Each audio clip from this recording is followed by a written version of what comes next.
Hey, you. You're finally awake. Hello you lovely people and welcome back to the channel. Today we're looking at the Nintendo DS. Yes, it's going back to those handhelds. We're diving deep into the murky depths of handheld gaming to look at the worst games ever made for the Nintendo DS. The DS had an absolute stellar library of classics, but it also suffered in its fair share of misfires, flops and downright disasters.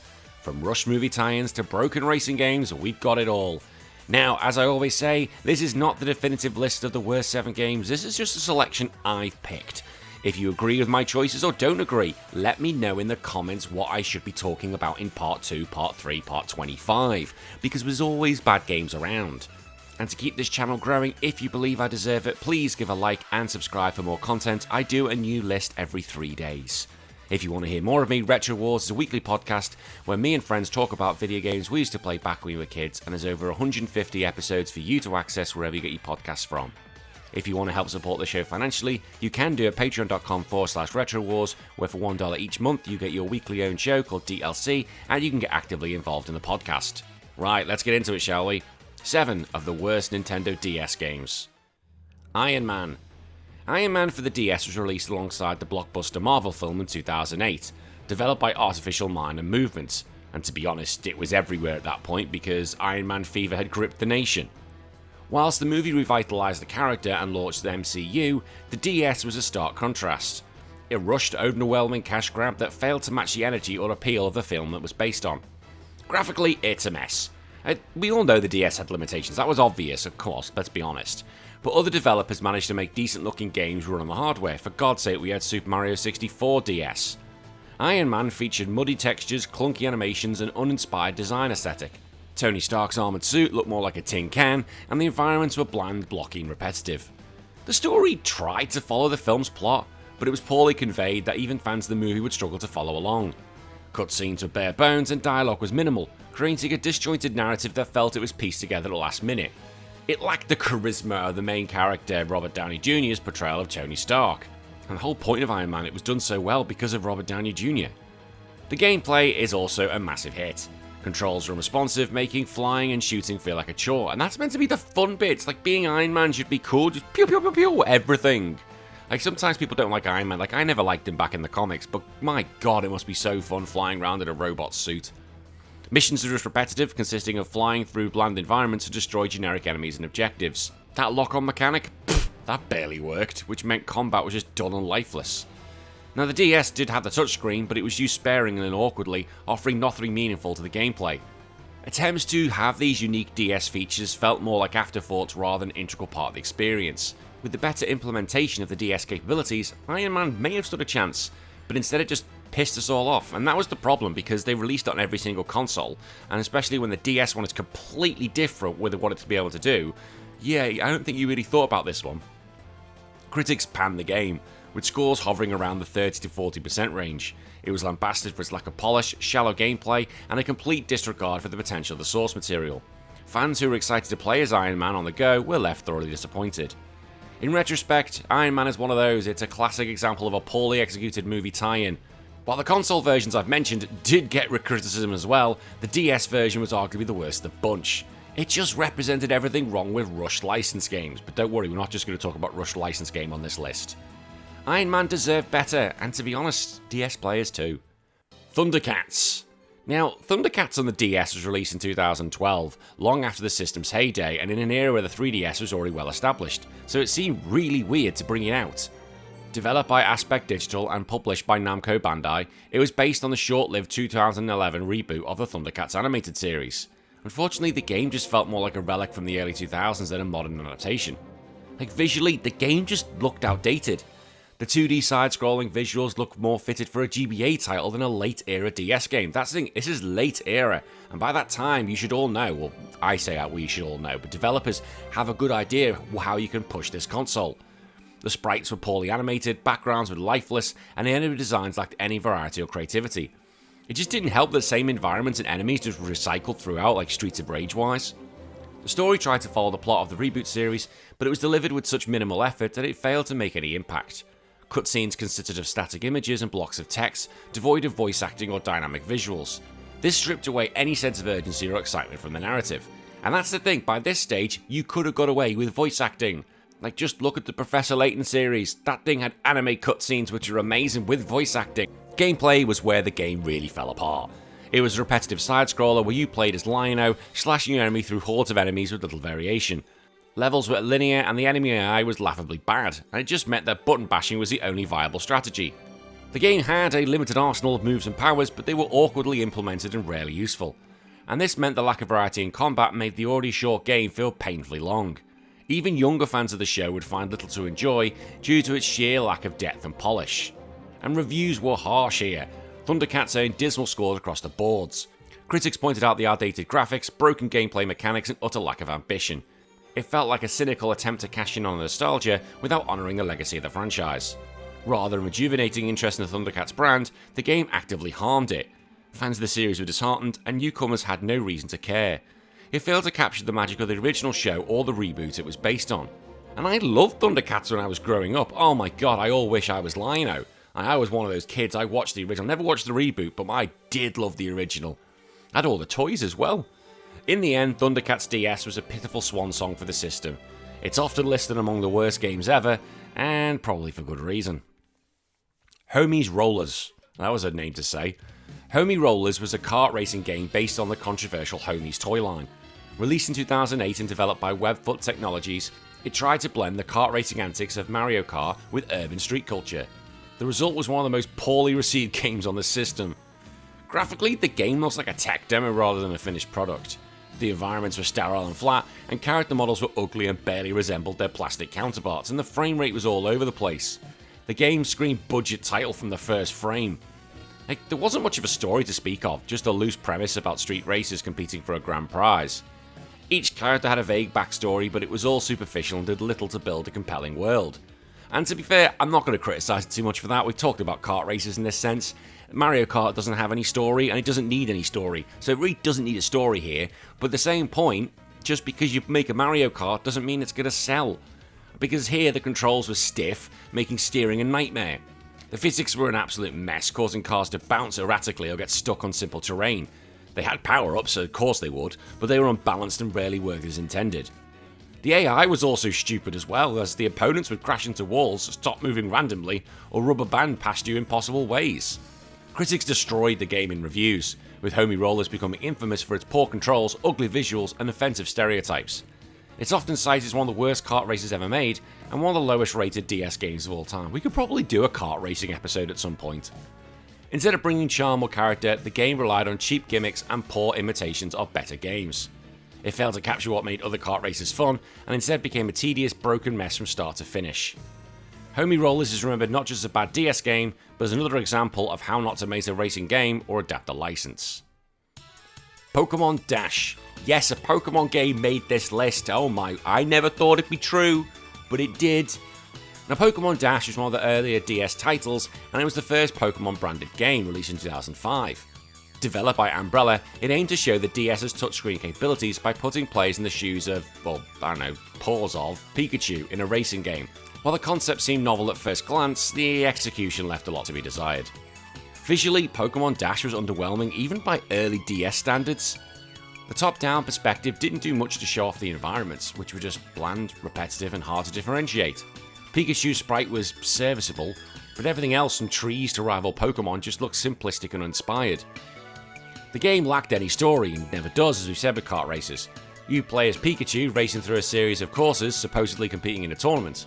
There are no stakes, no character interactions, although what would the character interactions be? Like Pika Pika Pika, Cha Cha Cha, Squirtle Squirtle. I could do impressions. I could do actually I can do a Jigglypuff. I could. Please, I hope nobody fell asleep to that, but that's one I can do. Leave me alone. It resembled nothing of the lore of the mainline games they were known for. Its thin premise was used to just justify shallow gameplay. Using the stylus, you had to constantly rub the screen to make Pikachu run. It was an exhausting and frustrating control scheme.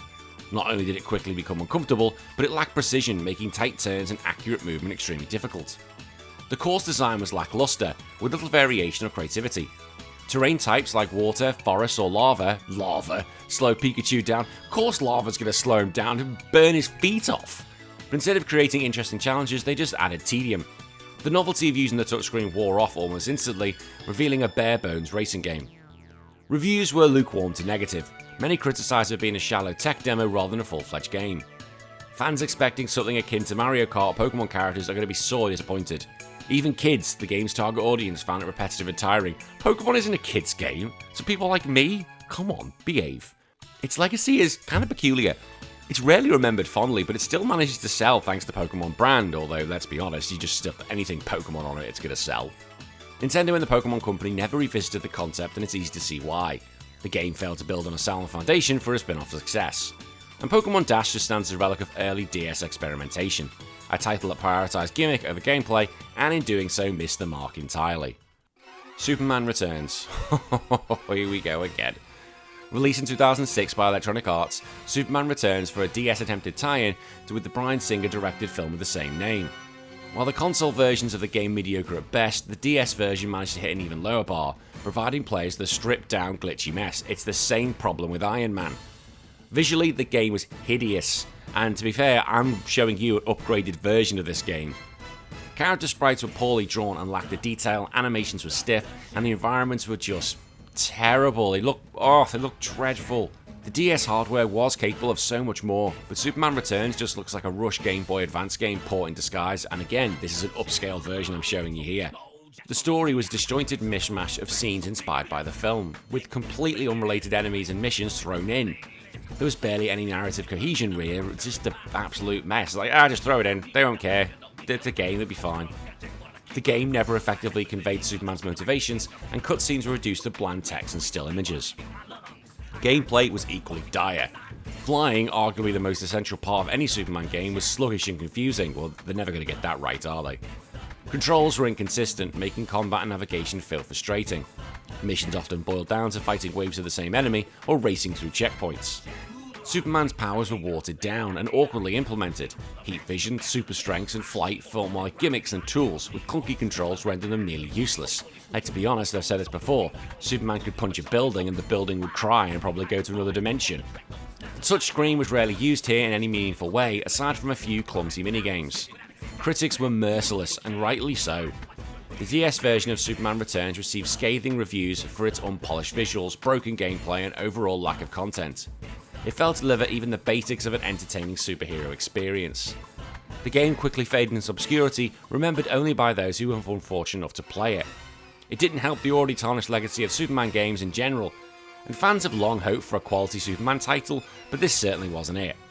Superman Returns on the DS remains a symbol of how far a franchise can fall when a game is made without care, vision, or understanding of what makes a hero truly super. Lunar Dragon Song. I can't believe I'm saying this, but it's a Lunar game, and I love the Lunar games. Lunar Dragon Song was supposed to be the triumphant return of the beloved Lunar RPG series. Developed by Japan Art Media and released in 2005, it was the first RPG for the Nintendo DS. Sadly, instead of ushering in a new era for the series, it ended up derailing the franchise completely. Graphically, Dragon Song was decent, but far from impressive. Character sprites were small and lacking in detail, while environments looked flat and oversimplistic. The anime-style portraits were charming, but they couldn't make up for the drab world and repetitive assets. The story had potential. It was a prequel to the Lunar series meant to explore the events leading to the creation of the goddess Althena. However, poor writing, dull characters, and minimal world building wasted that potential. Dialogues were stiff and lacked the emotional depth the series was known for. However, the gameplay was where the game fell apart. It featured a bizarre mechanic that forced players to choose between earning experience or gaining items after battle, but never both.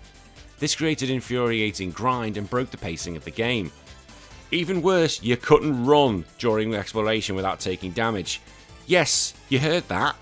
Just trying to move around faster would cost you HP. I am not shitting you here. You run, you lose HP. Who the absolute fuck thought that was a good idea?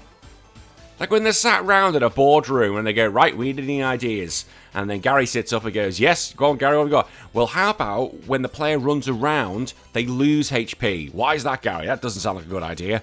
Well, it means that they spend more time playing our game, more time looking at the scenery. Like, look at the Sonic games. He runs around so much, we don't get to show off the pretty work we've done in the backgrounds. Well, Gary, that seems like a great idea. We're going to make you the head developer of Dragon Age Veilguard. Literally, that is possibly the worst idea I've ever heard in gaming. Like, don't get me wrong, if I run, I lose HP when I run, but I'm a fat bugger. But this is disgraceful. How did anybody not pull this up and just go, no, what are you doing? No. Not one person. Anyone could have just raised their hand and just gone, sir, I don't think this is, or ma'am, I don't think this is a good idea. I think this is a bad decision. But no, they put it in there. Add to this a painfully slow battle system, poor touch controls, and no way to target specific enemies in combat. Oh my god, this is an original Dragon Quest. Oh my god, I think even I had the ability to pick your player. Oh no, you couldn't go from one target to the other in original Dragon Quest. Oh my god. What? This is possibly one of the worst RPGs. This is going to win that award when I do that video, isn't it? The game was panned upon release, with critics and fans alike slamming its baffling design decisions. What should have been a revitalization for the Lunar series turned into an embarrassment, leaving a permanent stain on the franchise's reputation. Thank God for the remasters that just come out. Dragon Song is often cited as one of the worst RPGs on the DS, an example of how not to transition a beloved series to new hardware. Its failings were not due to hardware limitations, but to poor design choices and a lack of understanding of what made Lunar special. Its legacy is a somber one. Since Dragon Song, the Lunar series has remained dormant, a cautionary tale of squandered potential and RPG mechanics gone horribly wrong. Like, I know we've had the remasters, but we've not had a new game since for a long time, and that's a shame. And finally, Deal or No Deal. Deal or No Deal on the DS, developed by Black Lantern Studios, attempted to bring the popular TV game show to handheld form. Released in 2007, it was meant to capitalise on the show's popularity, but instead offered a shallow, frustrating experience that missed the point entirely. Like, the gameplay is very basic. Like, I don't know what you want here. Like, the models for the briefcase girls were stiff, although I wonder if we'd have that anymore.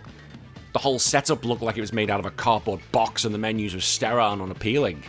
And the DS was capable of decent 3D, but Deal or No Deal looked like a low-effort flash game. And let's be honest, we all know how Deal or No Deal works. You just pick a few cases, well, it's boxes here in the UK, and that's about it. And then you wait for the banker's offer, and yeah, there's no skill, there's no variation, and to be honest, there's no reason to play it more than once. Like, why would you buy this game? This is something that your nan might buy because she saw it on TV. This is appalling. Like, you may as well make this a mobile phone game. Oh yeah, I would. What did you win? Oh, I won the whole 250,000 or whatever it is in America. And does that mean anything? No. I'll play it again. What'd you win? A penny. Oh. Okay. Yay. I had fun. Like, who thought? Who in their right mind, again, thought that players wanted this? People actually sat down and made this and put this into production? Why? Why? It's just terrible. Like, it's often ranked among the worst 3D games ever made, and not without reason. Like, these are bad games and just lazy cash grabs. Deal or No Deal firmly belongs in the latter category, existing solely to capitalise on the show's popularity without offering any real value. And thankfully, the game faded into obscurity almost immediately, and today it's only remembered as one of the most minor adaptations of a game show ever put on a console. Like, could you imagine if I covered this for the podcast? It'd be over in 5 minutes, so no, we're never doing this on the podcast, I'll tell you now. It's never making an appearance, don't worry. And that's it. 7 of the worst Nintendo DS games ever to exist. Have I got it right or have I got it wrong? As I said, let me know in the comments what I need to do and what I need to put in for the next video. Until then, as I said, if you do like this, please give a like and a subscribe, and I'll see you all in 3 days for another video. You all take care of yourself. My name's been Danny. Bye bye.